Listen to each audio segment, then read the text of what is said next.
Sophonie, chapitre 3. Malheur à la ville rebelle et souillée, à la ville pleine d'oppresseurs. Elle n'écoute aucune voix, elle n'a point égard à la correction. Elle ne se confie pas en l'Éternel, elle ne s'approche pas de son Dieu. Ses chefs au milieu d'elle sont des lions rugissants. Ses juges sont des loups du soir qui ne gardent rien pour le matin.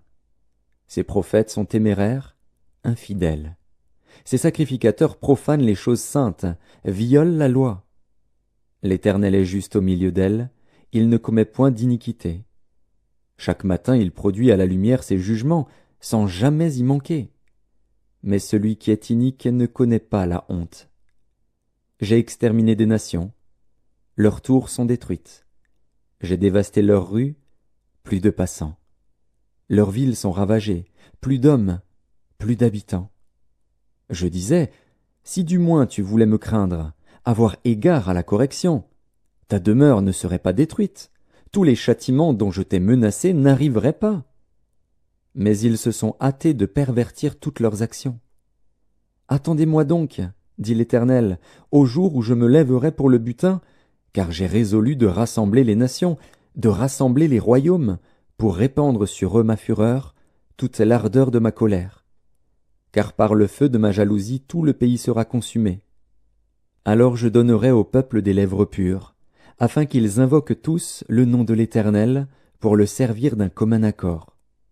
D'au-delà des fleuves de l'Éthiopie, mes adorateurs, mes dispersés, m'apporteront des offrandes. En ce jour-là, tu n'auras plus à rougir de toutes tes actions par lesquelles tu as péché contre moi.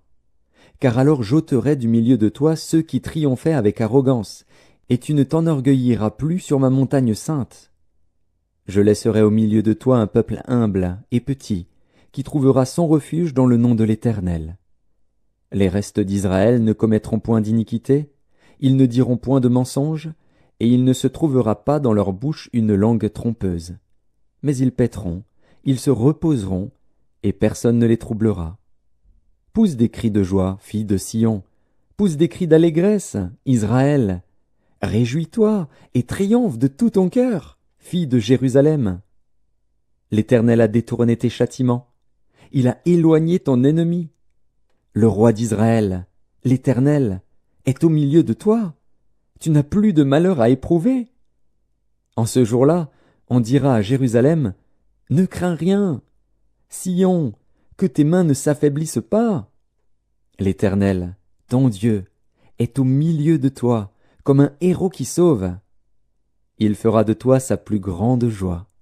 Il gardera le silence dans son amour. Il aura pour toi des transports d'allégresse. Je rassemblerai ceux qui sont dans la tristesse, loin des fêtes solennelles, ceux qui sont sortis de ton sein. L'opprobre pèse sur eux. Voici, en ce temps-là, j'agirai contre tous tes oppresseurs. Je délivrerai les boiteux et je recueillerai ceux qui ont été chassés. Je ferai d'eux un sujet de louange et de gloire dans tous les pays où ils sont en opprobre. En ce temps-là, je vous ramènerai. En ce temps-là, je vous rassemblerai. Car je ferai de vous un sujet de gloire et de louange parmi tous les peuples de la terre, quand je ramènerai vos captifs sous vos yeux, dit l'Éternel.